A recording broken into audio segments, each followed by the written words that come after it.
हम सभी ने बचपन में गुड़िया के साथ तो ज़रूर ही खेला होगा। काफ़ी क्यूट होती है, लेकिन इतिहास के पन्ने में एक ऐसी गुड़िया भी है जो कि डरावनी है।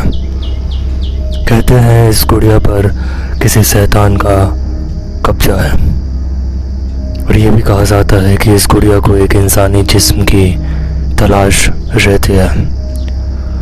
हमारी आज की कहानी शायद आपको डराएगी, इसलिए कमज़ोर दिल वाले कृपया दूर रहिए।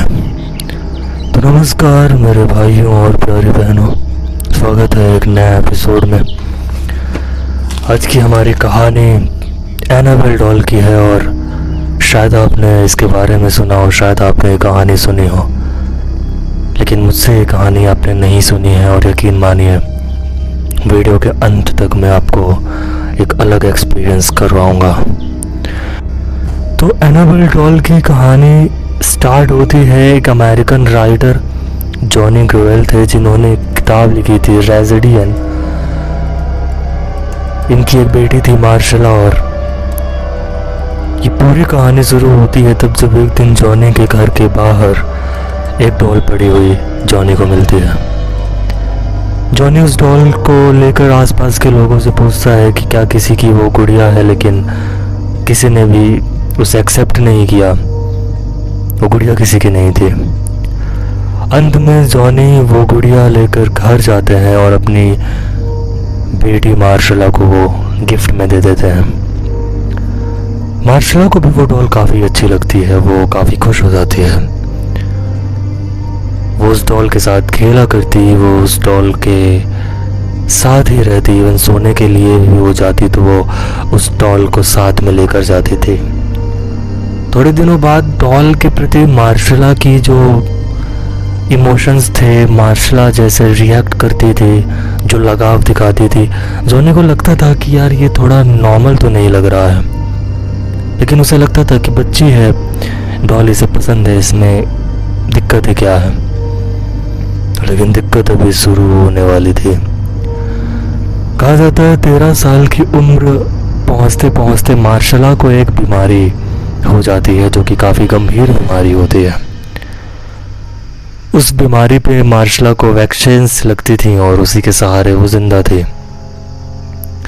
एक दिन अचानक वो गुड़िया गायब हो जाती है। मार्शला काफ़ी परेशान, जॉनी हर जगह ढूंढ चुका, लेकिन रहस्यमय तरीके से वो गुड़िया ऐसे गायब होती है मानो उसका अस्तित्व ही ना रहा हो। और इसके कुछ दिनों बाद मार्शला की भी मौत हो जाती है, जो कि काफ़ी अजीब थी। जॉनी ने अपनी बेटी की मौत के बाद एक किताब लिखी। इस किताब में पहली बार उन्होंने इस डॉल एनाबेल गुड़िया का जिक्र किया। जॉनी ने इस बुक में एनाबेल की एक फ़ोटो भी, तस्वीर भी लगाई, और पहली बार अमेरिका के लोगों को ऐसे गुड़िया के बारे में पता चला जो कि डरावनी है या फिर जो मौत का कारण बनती है। ये स्टोरी काफ़ी ज़्यादा चली और लोगों के मन में डर भी हुआ गुड़िया को लेकर के पहली बार। मेन कहानी स्टार्ट होती है 1970 में। 1970 का दौर चलने लगा था, और एक एंटीक शॉप पे एक दिन एक औरत एंटर करती है। इस औरत ने वहाँ पे बहुत सारे सामान में एक गुड़िया पसंद करी अपनी एक लड़की के लिए, जिसका नाम डोना था। और ये लड़की जो डोना है, ये नर्सिंग के स्टूडेंट थी, और डोना के बर्थडे के लिए उसकी मॉम ने ये गुड़िया एंटीक शॉप से खरीद ली। ये डॉल पाने के बाद डोना भी काफ़ी खुश और वो काफ़ी हैप्पी हो जाती है, और वो अपने साथ इस डॉल को लेकर हॉस्टल भी चली जाती है, जहाँ वो अपनी अन्य 2 दोस्तों के साथ रहा करते थे।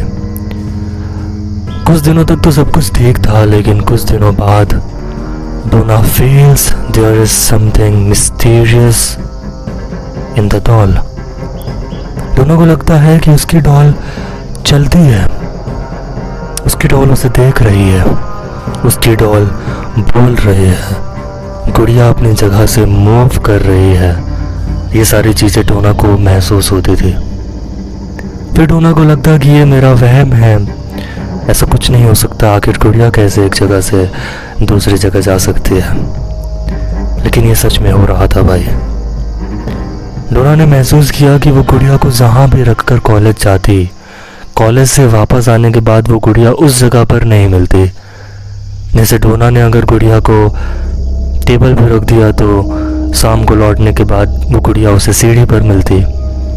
डोना अगर उसे चेयर पर रख देती तो वो गुड़िया उसे किचन में मिलती।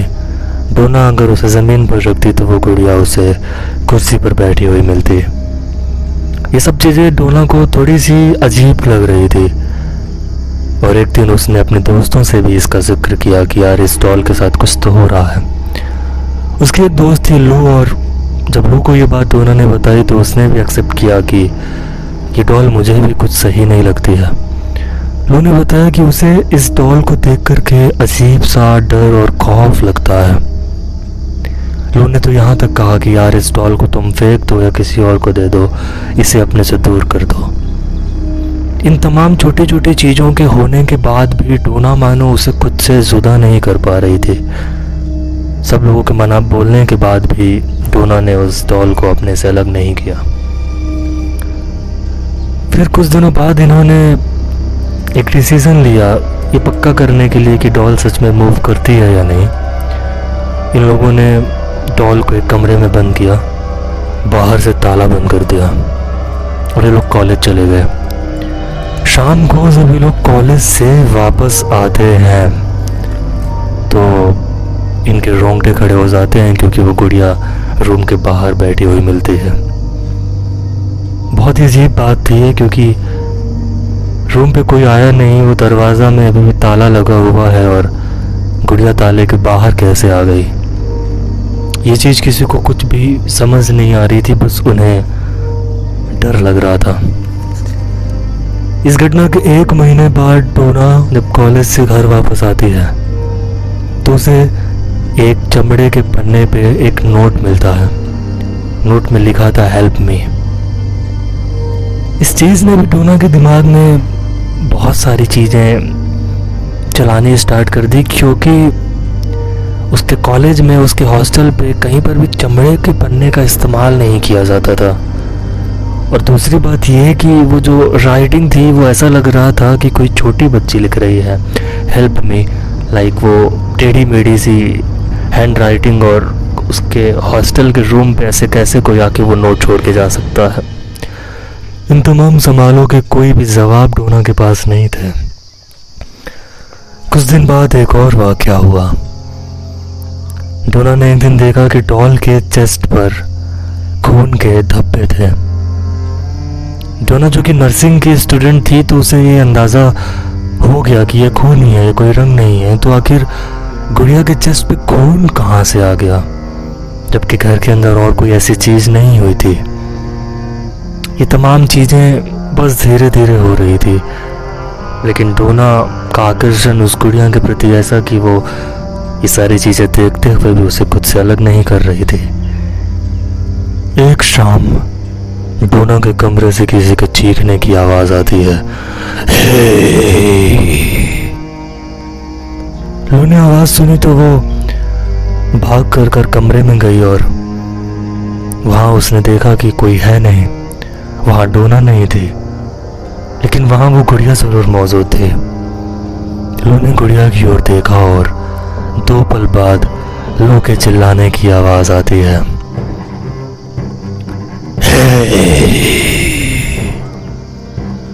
ये आवाज़ बहुत ही डिस्टर्बिंग थी। लूना और उसकी दूसरी फ्रेंड फौरन दौड़ते हुए कमरे की ओर आते हैं और जब वो कमरे आते हैं तो देखते हैं कि डोना फर्श पर जख्मी हालत में पड़ी हुई है। उसके बदन पर 7 जख्म थे जो कि काफ़ी गहरे थे।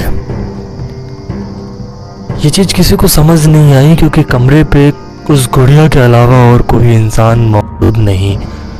आखिर डोना पर यह जानलेवा हमला किसने किया? वो लोग उसे हॉस्पिटल लेकर जाते हैं और 2 दिन बाद एक और अजीब घटना हो जाती है। वो घाव जो इतने गहरे थे वो 2 दिन में ही पूरी तरह से ठीक हो जाते हैं।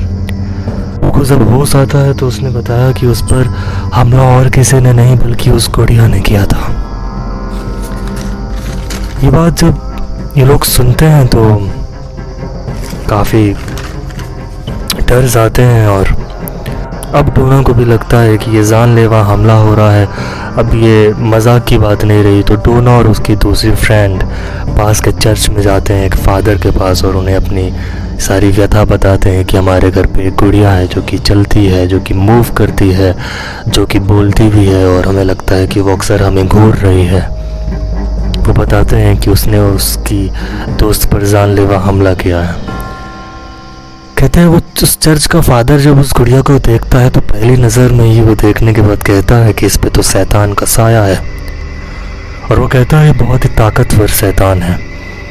वो अपने से बड़े फादर के पास इन लोगों को लेकर जाता है जिनका नाम था फादर कुक। और फादर कुक ने जब सारी चीज़ों को देखी तो उन्होंने कहा कि ये एक पैरानॉर्मल एक्टिविटी है। और अमेरिका में उस वक्त पैरानॉर्मल एक्सपर्ट हुआ करते थे जो कि हस्बैंड एंड वाइफ थे, एडवर्ड वॉरेन और लोरेन वॉरेन। ये केस इनके पास फादर भेजते हैं। ये दोनों डोना के घर जाते हैं, एड और लॉरेन, और जहाँ पर इनको इस पूरे घटना की जानकारी मिलती है।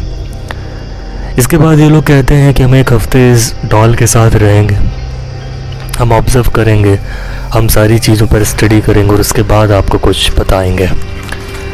एक हफ्ते के बाद एडवर्ड और लॉरेन वॉरेन ने जो बताया उसको सुनकर सभी के तो मानो रोंगटे ही खड़े हो रहे थे। इन दोनों ने बताया कि इस डॉल के अंदर एक आत्मा है और जो कि शैतानी आत्मा है। उन्होंने बताया ये डॉल किसी इंसानी जिस्म की तलाश में रहती है और इस डॉल को डोना बहुत ही पसंद है। उन्होंने बताया कि ये डॉल के अंदर जो आत्मा है ये कभी भी डोना के अंदर आ सकती है और खतरा बढ़ चुका है। ये बात सुनकर सब डर जाते हैं। एड एंड लोरेन कहते हैं कि इस गुड़िया को हम अपने साथ ले जा रहे हैं, हम थोड़ा और ऑब्जर्व करेंगे और स्टडी करेंगे इस पे। एडवर्ड लोरेन दोनों कार में बैठकर इस गुड़िया को लेकर जा रहे थे कि रास्ते में इन्हें एहसास होता है कि गाड़ी कंट्रोल पे नहीं है, इन्हें एहसास होता है कि ब्रेक नहीं लग रहा है, इन्हें एहसास होता है कि स्टीयरिंग काम नहीं कर रही है, इन्हें एहसास होता है कि कंट्रोल पूरी तरह से खो चुके हैं। अचानक ही गाड़ी का पूरी तरह से कंट्रोल खो देना और फिर इनका एक एक्सीडेंट हो जाता है। ये बिल्कुल श्योर हो जाते हैं कि हो ना हो ये इसी गुड़िया का काम है। जैसे तैसे ये दोनों इस गुड़िया को लेकर के अपने ऑफिस पहुंचते हैं और अपने ऑफिस पे इस गुड़िया को रख देते हैं। एक दिन तक तो सब कुछ ठीक था, लेकिन एक दिन बाद वो गुड़िया हरकत में आ जाती है। कभी वो सीढ़ियों पर मिलती, कभी बेडरूम पर, कभी कुर्सी पर बैठी मिलती। ये सब ये बता रही थी कि वो गुड़िया शैतानी है और उस पर किसी शैतान का कब्जा है। चोरी फैक्ट या फिर स्टोरी इन लोगों ने जो पूरी समझी एडवर्ड और लॉरेन ने वो ये थी कि जॉनी के घर के बाहर ये गुड़िया मिली, उसके बाद ये रहस्यमयी तरीके से गायब हो जाती है। उसके गायब होने के बाद जॉनी की लड़की मार्शला की मौत होती है और फिर ये गुड़िया बस गायब। और 1970 में अचानक ये एक एंटीक शॉप पे पहुंचती है जहाँ पे डोना की मॉम को ये गुड़िया पसंद आती है और वो अपनी नर्सिंग की स्टूडेंट जो कि बड़ी हो चुकी है उसके लिए गुड़िया खरीदती है। आमतौर पर उन्होंने कभी भी अपनी लड़की के लिए गुड़िया नहीं खरीदी थी क्योंकि अब गुड़ियों से खेलने की उसकी उम्र नहीं थी। लेकिन जब ये गुड़िया डोना के पास पहुंचती है तो उसे भी ये गुड़िया काफ़ी पसंद आती है। इवन इतनी पसंद आती है कि वो बहुत सारी एक्टिविटीज़ हो जाने के बाद भी उसे खुद से अलग नहीं करती है। ये तमाम क्लू इशारा कर रहे थे कि इस गुड़िया को किसी इंसानी जिस्म की तलाश थी और उस गुड़िया का नेक्स्ट टारगेट, आखिरी निशाना डोना ही थी। ऐसा कहा जाता है कि एडवर्ड वॉरेन और लोरेन वॉरेन ने उस गुड़िया को एक शीशे के बॉक्स में बंद किया, एक पवित्र जल का छिड़काव करके फिर विशेष क्रिया करके मंत्र पढ़ करके इस गुड़िया को उस बक्से में बंद कर दिया। इनका एक म्यूज़ियम है अमेरिका में, ऑकल्ट म्यूज़ियम, जहाँ पर इन्होंने उस गुड़िया को रखा हुआ है। ऐसा कहा जाता है कि ये डॉल आज भी अमेरिका के ऑकल्ट म्यूज़ियम में है, रखी हुई है, और इस गुड़िया के सामने लिखा हुआ है, कोई इस बॉक्स के करीब ना जाए, इसे ओपन ना करे, क्योंकि इस गुड़िया के अंदर शैतान आज भी जीवित है। तो ये हमारी आज की कहानी एनाबेल डॉल की। उम्मीद करता हूँ आपको अच्छी लगी होगी। चैनल को सब्सक्राइब करके जाना भाई, और मिलते हैं अगली वीडियो में। तब तक ख्याल रखिए।